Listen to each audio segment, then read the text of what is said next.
Welcome back into the GSMC Sports Podcast as we continue to talk about the dialogue surrounding the 2024 NBA Finals. And now with some championships added to their resume, I want to look at the cases for both Al Horford and Jrue Holiday in terms of will they make the Hall of Fame. This is a little bit of a silly exercise to do, but at the same time, I do think that they both have legitimate opportunities here, and neither one of them, I would say, at least as of now, are going to be first ballot, but they both have various things going their way. If you want to start with Al Horford, one big thing that benefits him is the fact that it is the Basketball Hall of Fame instead of just the NBA Hall of Fame, because Al Horford was a key member of one of the best college teams in recent history when he was with the Florida Gators in 2007 and 2008 when the team repeated as national champions. So he already had those championships per se under his belt. Now obviously not the exact same thing, but that is something that his background does provide him a little bit of extra leeway there. In terms of just his success in the NBA, Horford is a 5-time All-Star. He was All-NBA in 2010-2011 when he made the third team.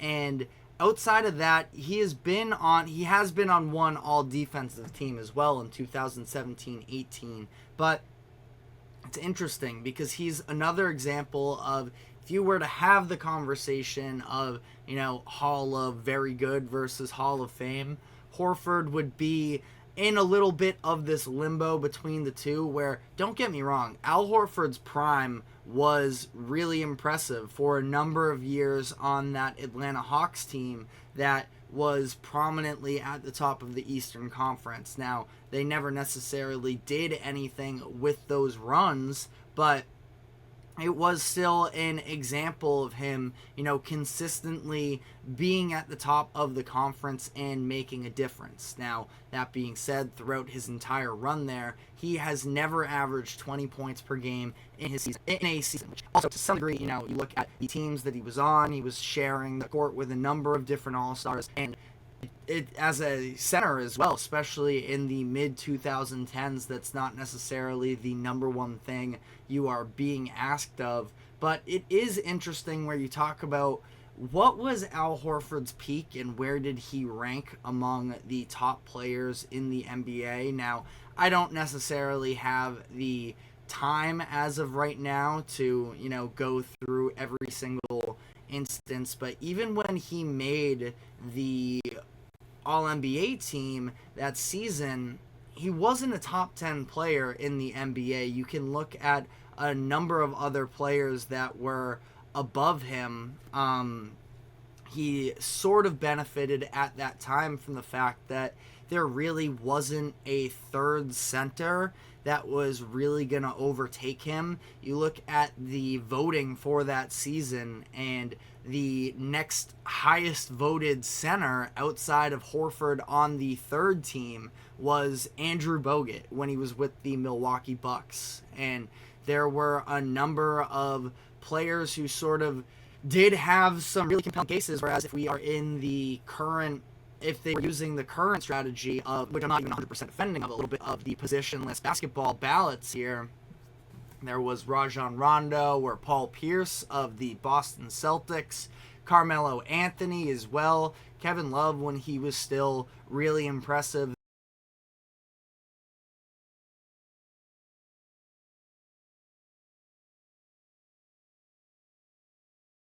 there on the Minnesota Timberwolves. So it's interesting to see necessarily, if you go back in time, it's supposed to be, these All-NBA teams are snapshots of who are the best 15 players in the league. I don't know if Al Horford ever was in that position, even when he made an All-NBA team. Ultimately, I do think that Listen, we're talking about the NBA Hall of Fame. It is not exactly the most, or the Basketball Hall of Fame, I should say. Not exactly the most prestigious Hall of Fame across all the sports, but adding this championship, having the length and the longevity of his career to the point where he was a little bit more of a role player in this postseason for the Celtics, but without him, I legitimately don't think that they win, especially once Kristaps Porzingis goes down. Al spent the majority of the season coming off the bench for the Celtics, but if he's not there to fill in when Porzingis goes down, I think that the Celtics have an incredibly hard time trying to guard the Mavericks with these high-flying centers who, listen, I understand they didn't have, massive series between Gafford and Lively, but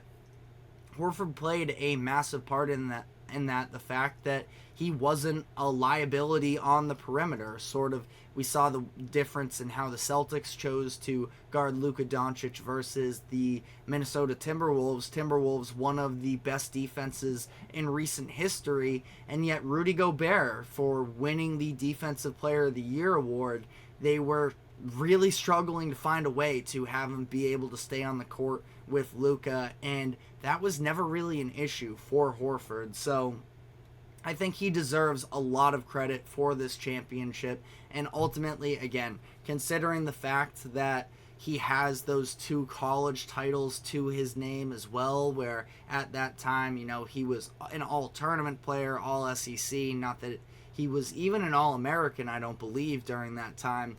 I still feel like he finds his way into the Hall of Fame. And then the other name is Jrue Holiday, which is interesting because reputation-wise, Jrue has kind of been seen, I feel like, at least by NBA fans, and maybe it's the style of play, the difference of being a guard sort of in the mix of everything versus Al Horford, who is a little bit of an old school center with some semblance of a three-point shot, but a little bit more of an old school center playing in the game today. The fact that Jrue has, garnered all of this love. You have Jalen Brunson the other day calling him the best defender in the NBA, which I'm not going to, disagree with by any means, but you look at Jrue's accolades and it's interesting in comparison to Horford, where Jrue is just a 2-time All-Star, never been on an All-NBA team, but did make 6 All-Defensive teams, so he established himself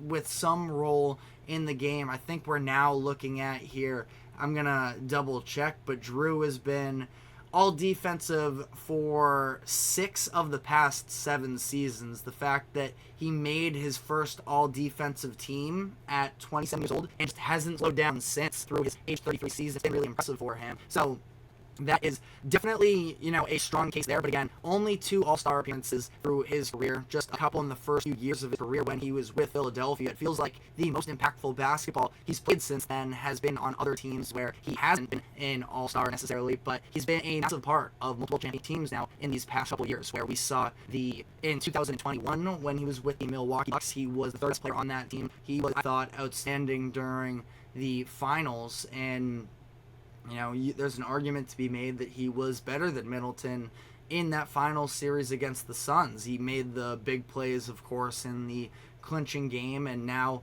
similarly for the Celtics, not the number 1 option, not the number 2 option, but in terms of reliability on a game-to-game basis, I'd probably say he was yet again the number 3.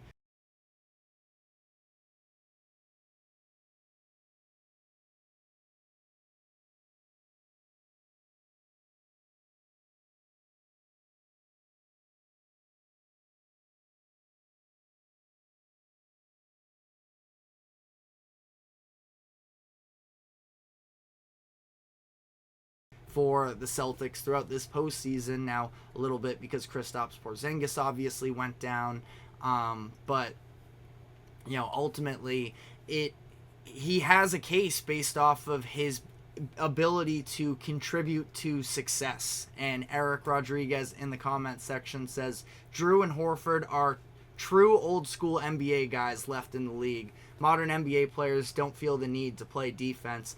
I mean, absolutely. And you see the leadership with these two players where they were able to sort of help this Celtics team that I think between Jason Tatum and Jaylen Brown, neither of them are at the level that they currently are. If it isn't for Al Horford joining them in whatever year it was, 2017, 2018 in free agency, he played a massive role in the development of these guys. And then Jrue Holiday being able to come in and sort of push the team over the edge. Jason Tatum credited Holiday for the fact that, you know, Jrue was able to instill this extra level of pride on defense and that nobody wanted to be the weak point on the defense. So Jrue sort of caused everybody to push one another harder on that defensive side of the floor. And that's, again, where I think the Celtics are at their best, when they are